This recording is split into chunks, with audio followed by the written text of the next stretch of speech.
It's been about a little over a year and a day since I was released from the hospital after getting my gallbladder out. So you may be wondering, what has life been like for the last year without a gallbladder? Now, I'm going to do this video completely unscripted. I kind of thought about what I wanted to say, and it just gets all jumbled up, and I have no idea what I want to say. So I'll just sort of ramble on here quick. I'll try to do this all in one take. Really, there's almost no difference.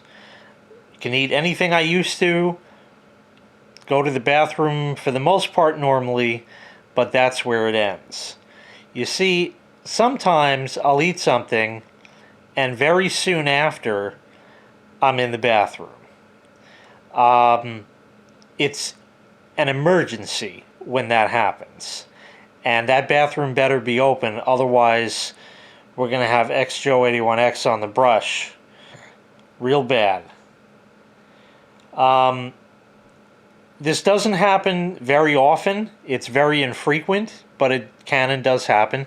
And from what I read and what I've been told, it's actually rather normal for people who have had their gallbladders removed.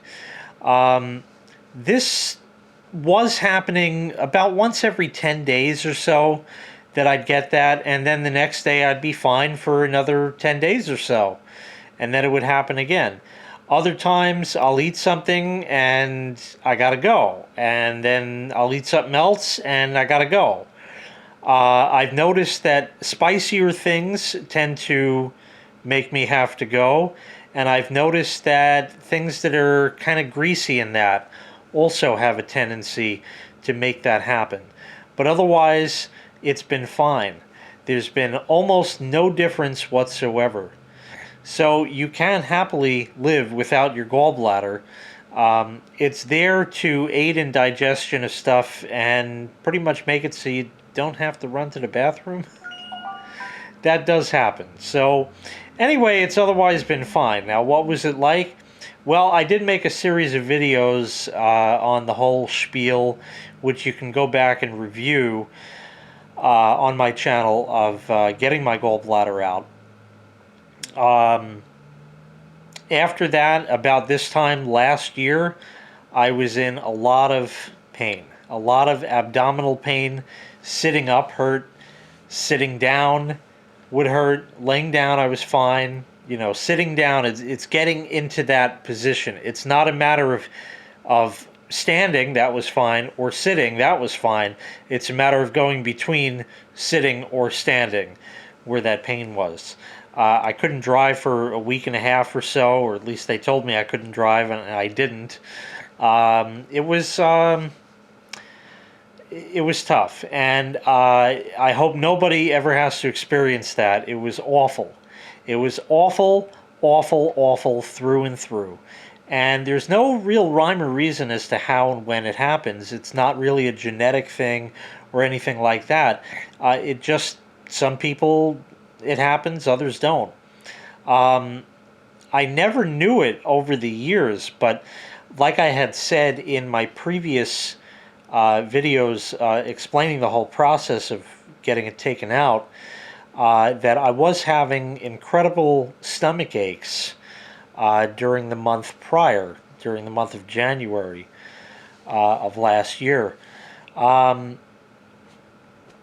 That you just take as a stomach ache, and you didn't think anything else of it.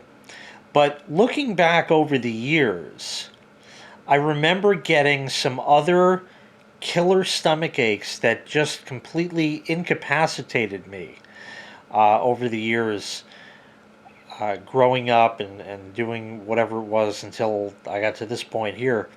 They wouldn't happen frequently at all. It was once a year, once every 2 years.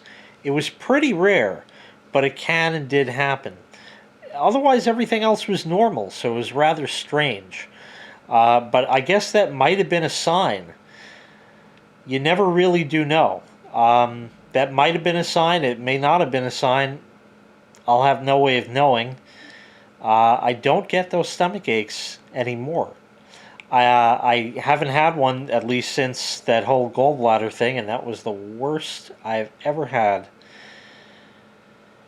You don't want to go through that, believe me. But unfortunately, there's nothing you can do to prevent it or anything like that. It just happened.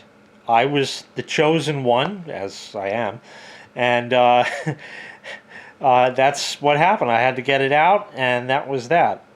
Now, there were some other repercussions from getting my gallbladder out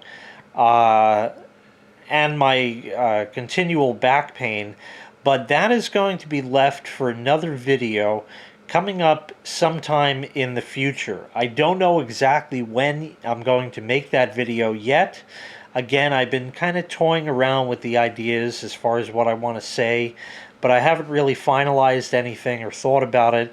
Nor do I know if it's really the right time to go ahead and say anything.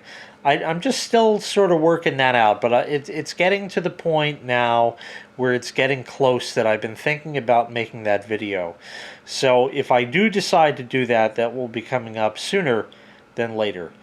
Anyways, the moral of the story here is that even if you have something like a stomach ache or anything like that, if it's anything more than what you used to have in the past, you might want to get it checked out. Because when I went to the doctor, one thing they did notice was that the liver enzymes were out of whack. Everybody thought it's because of my drinking. Well, it wasn't. It was because my gallbladder was failing. And that's what was causing the elevated liver enzymes. So my liver's fine. That's good, because that means I can keep drinking kind. That's really it for now.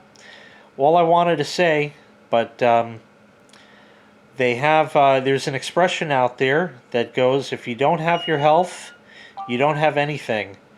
And there is nothing more true than that statement. Take that statement to heart. Take care of yourself. Thank you for watching. We'll see you next time. Bye-bye.